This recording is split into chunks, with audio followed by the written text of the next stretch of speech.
एक बहुत बड़े जंगल में माँ टोनी चिड़िया अपनी बेटी टुनटुनी चिड़िया के साथ रहती थी। एक दिन माँ चिड़िया कहती है, बेटा बहुत दिन हो गए, तुम्हारे पिता बाहर गए हैं। वो अभी तक वापस नहीं आए और ना ही एक भी फ़ोन या मैसेज किया है।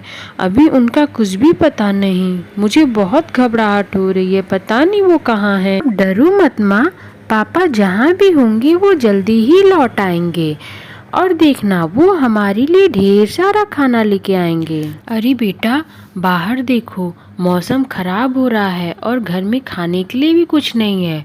तुम यहीं पे रहना, कहीं जाना मत।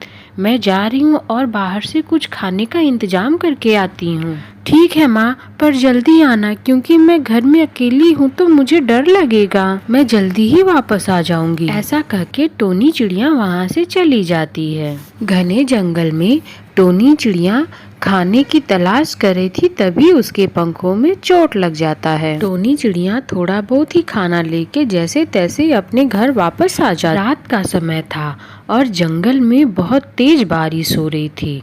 यहाँ अपने घर में बैठी हुई अपने पति को लेके परेशान हो रही थी।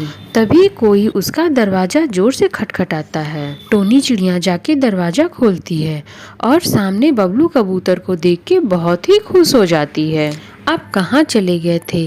कितने दिन हो गए, ना तो आपने कोई फ़ोन किया ना तो कोई मैसेज किया और वापस भी नहीं आए। मुझे बहुत डर लग रहा था।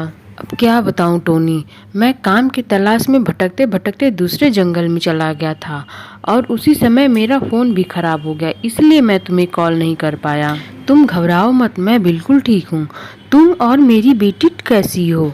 तुम दोनों की मुझे बहुत चिंता हो रही थी। चलो अब मैं आ गया हूँ ना, अब सब ठीक हो जाएगा। देखो मैं बहुत सारा धन लाया हूँ। अब हमारी ज़िंदगी खुशहाली से बीतेगी और मुझे काम की तलाश में दूसरे जंगल भी नहीं जाना पड़ेगा।